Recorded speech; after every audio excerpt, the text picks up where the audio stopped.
Today we're taking a look at Midwest Industries' latest offering for the PAP M92. This is their new muzzle device. We're going to run through the paces today and let you decide if this is something you want to add to your pistol. Stay tuned.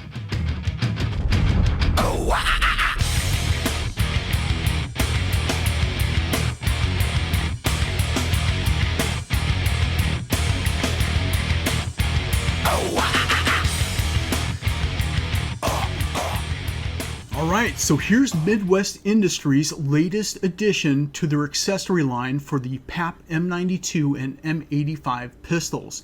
This thing has that proper left-hand thread, so like if you have this old Krinkov booster, silly looking shiny thing that doesn't match your pistol, you're going to be able to take it off there and attach this thing without any sort of modifications or any sort of adapters. And this thing is just tough looking. I mean, look at the teeth at the end of this muzzle. But say you bought your PAP M92 and you just have the thread protector on the end of your pistol. Well, you're going to need to do a little bit of adapting to make this thing work. You're going to have to grind off that weld mark, get yourself a pin kit to be able to install this thing. But once you do, you're going to be ready to go. So right now we're trying the PAP M92 without any sort of muzzle device on it. So we'll have a baseline to show you the comparison.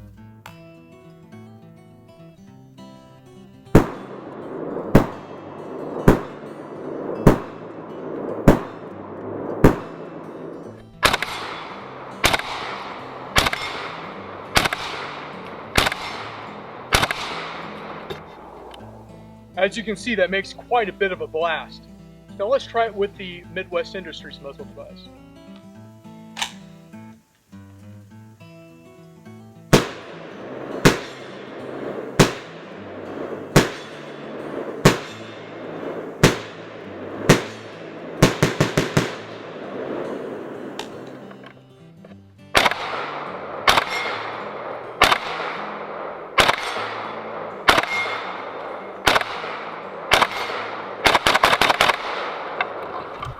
You know, purchasing a muzzle brake or a flash hider can really be hit and miss, pun intended.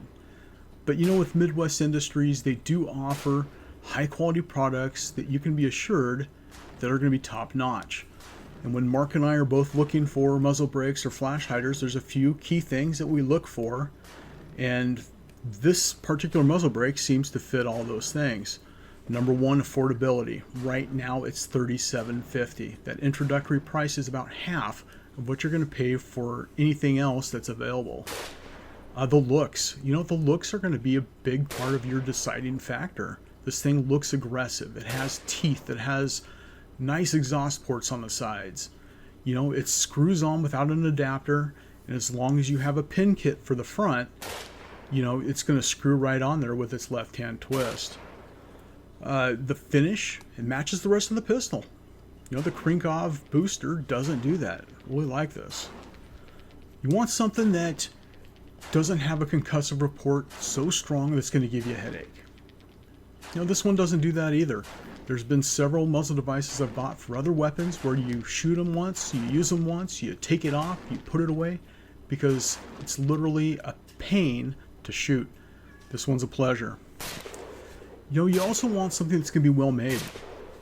Midwest Industries has an incredible reputation for making well-made products. They're American made. They're not being shipped in from China, folks. These are machined right here. They're put together and they're shipped right out of the Midwest. I mean, I love local made products, and bravo to Midwest Industries for keeping that tradition alive.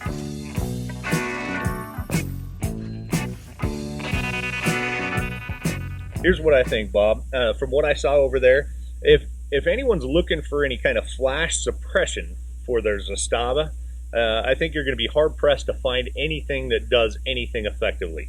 If you're looking for a very cool-looking muzzle device to go on the end of it, to finish it for a finished aesthetic thing, I prefer the finish and the material and the build of the Midwest Industries over this Dr. Seuss looking Krink deal. You know, it's a glossy black on the end of this particular weapon, and it's really just kind of out of place.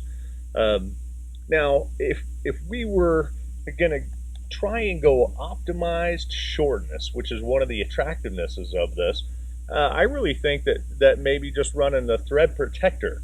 If your ultimate goal is to have the shortest weapon, then guess what? We haven't seen any significant or reliable flash reduction out of either the Crank or the Midwest Industries. The Midwest Industries makes an attractive device, but if we were going to want to just go short, then I would just say go with the thread protector.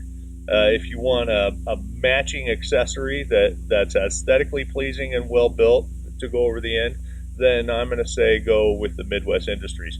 If you're looking for some mode of flash suppression, we saw that the Dr. Seuss looking Crank, it made a more of a sausage kind of a fireball, a long skinny fireball out of the booster, instead of what I would call a pumpkin fireball that we came out, or even a pumpkin with a flare coming out. Right.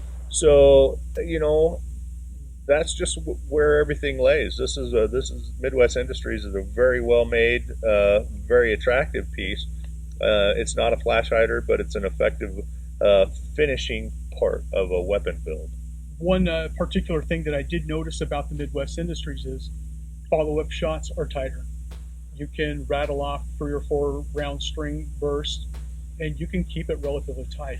And I would think that would make sense. If you look at the barrel axis and the stock and where you would rest your shoulder, this is putting all of the recoil impulse straight back, where this is going to diffuse some of that to the side. So there's just logically knowing how physics works, there's going to be less recoil and then less muzzle climb, because now our forces are dispersed evenly and less of it's going back and wanting to tilt the weapon up. So I would concur with that, just not shooting it, but just looking at it and knowing how it works. Yeah, one other thing that I did see is the particular device that's on it right now was unreliable as far as what you see coming out of it. When you're staring through the sights and you are looking at your target and you see a flash intermittently, it's almost distracting.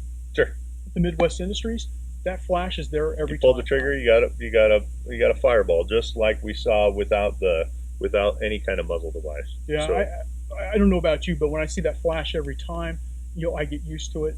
Mm-hmm. That's something that I'm seeing. With the other one there, it kind of distracts you because it only happens every few shots. Right. And you know what? Frankly, folks, part of the appeal to these is the fireballs. You can look at our Facebook pages and everything we've done. They make cool fireballs. So if you want to make reliable cool fireballs, then and you want a muzzle device, then I would have to say that the Midwest Industries makes cooler diamond-shaped fireballs. That's just the way it is. I concur. Yeah. So, hey, we hope that this was informative and insightful and maybe entertaining for you folks. And once again, we always want you to be safe. You can never, ever take back a bullet, and you never, ever, ever want to wish that you could. So follow the 4 basic rules of firearm safety, shoot safe, and have fun. That's right. And as always, thank you for watching tonight. We'll catch you on the next one.